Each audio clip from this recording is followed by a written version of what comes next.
জুলাই যোদ্ধারা যদি মাঠে না নামতো, সারা দেশের 20 কোটি মানুষ মাঠে নামতো না। সেই আমাদের শিশুরা, আমাদের সন্তানরা, আমাদের ছাত্ররা, এই জুলাই যোদ্ধারা তাদের তাজা রক্তে রাজপথ রঞ্জিত হওয়ার কারণে আজকে আমরা এই মুক্ত বাতাসে নিঃশ্বাস করতে পারছি। আজকে আমরা একত্রিত হতে পারছি। আজকে আমরা বাক স্বাধীনতা কোনো কথা বলতে পারছি। এই জুলাই যোদ্ধারা না হলে, সেই ফ্যাসিস্ট সরকার যদি জগজ্জল পাথরের উপর আমাদের উপরে এখনো চেপে বসতো, তাহলে আমরা এখানে আসতাম না, আমাদের জায়গা হতো আয়না ঘরে।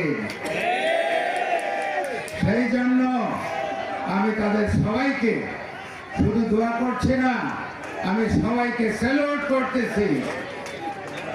এই বিপ্লবী সরকার আসছে 8 তারিখে, গত বছরের মানে অগস্টের 5 তারিখে শেখ হাসিনা পালিয়ে গিয়েছিল এবং 8 তারিখে আমাদের বিপ্লবী সরকার কাজ শুরু করেছে। এই যে মধ্যখানে 3 দিন, এই 3 দিনে বাংলাদেশে কিন্তু কোনো চুরি ডাকাতি লুটপাট হয় নাই। তাতে কি প্রমাণ হয়? এটা একটা সভ্য জাতি, এবং সেই জন্য পৃথিবীর বুকে গত বছর আপনারা শ্রেষ্ঠ জাতির সম্মান পেয়েছেন।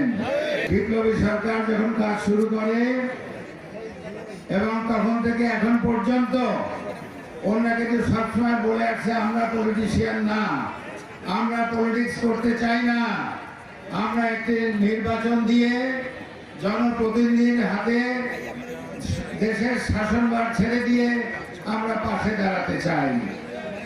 আপনারা যারা রাজনীতিবিদ আছেন, রাজনৈতিক দলগুলো এই কথাই কিন্তু বলেছে যে হ্যাঁ, এটা সত্য কথা, একটা নির্বাচিত সরকার ছাড়া একটা দেশ চলে না। আমাদের বিপ্লবী সরকার, তারা একটা নির্বাচন চায়, রাজনৈতিক দলগুলো নির্বাচন চায়, আমাদের 20 কোটি জনগণ নির্বাচন চায়। কি ধরনের নির্বাচন চায়? একটা সুষ্ঠু, সুন্দর, নিরপেক্ষ, গ্রহণযোগ্য নির্বাচন চায়। কি বলেন আপনারা? তো সেই সুষ্ঠু, সুন্দর, নিরপেক্ষ নির্বাচন করার জন্য সর্বপ্রথম আপনার যে জিনিসটা দরকার, সেটা হলো একটা নিরপেক্ষ নির্বাচন কমিশন। কিন্তু শেখ হাসিনা নির্বাচন কমিশনকে একেবারেই ধ্বংস করে দিয়ে গিয়েছিল। শুধু নির্বাচন কমিশন নয়, নির্বাচনের জন্য আপনার পুলিশ দরকার, আপনার বিডিআর দরকার, আপনার আনসার দরকার, আপনার র্যাব দরকার, আপনার কোস্ট গার্ড দরকার, আপনার ডিফেন্স ফোর্স দরকার। কিন্তু প্রত্যেকটা ইনস্টিটিউশন শেখ হাসিনা ধ্বংস করে দিয়ে গিয়েছিল। যাই হোক, আমরা আস্তে আস্তে এগুলোকে ঢেলে সাজানোর চেষ্টা করছি এবং সবাই মিলে আলাপ আলোচনার মধ্যে ঠিক হলো যে এই বছরের ফেব্রুয়ারির 12 তারিখ, অর্থাৎ পবিত্র রমজান মাস শুরু হওয়ার আগেই আমরা একটা নিরপেক্ষ নির্বাচন করব। সেই নির্বাচনের ব্যাপারেই কিন্তু আজকে এই বিশাল জনসভা। এবং এই জনসভায় আমি তো আপনাদের সঙ্গে 30 বছর রাজনীতি করছি পটুয়াখালীতে। পটুয়াখালীর জীবনে আমি রাজনৈতিকভাবে এত বড় মিটিং কোনোদিন দেখি নাই। পরিকল্পিত কাজে সেই জন্য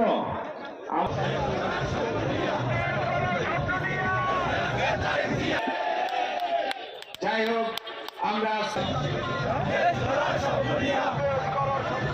একটু পরে, আমার হাতে খুব কম সময় আছে, এই সময়ের মধ্যে পরে আমি নিজে তোমাদের সঙ্গে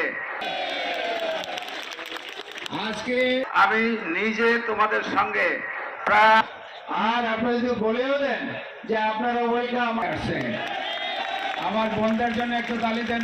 তো প্রথম আমরা শুনেছি কি, আর জামাত ইসলাম তারা 20 থেকে দিয়েছে, গাড়ি দিয়েছে, সিকিউরিটি দিয়েছে। সেখানে ফেব্রুয়ারির 12 তারিখ অর্থাৎ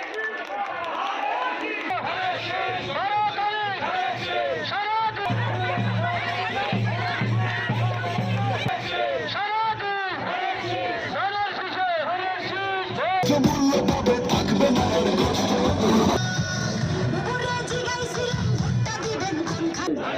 ওরে ভাই মার্কা মডেল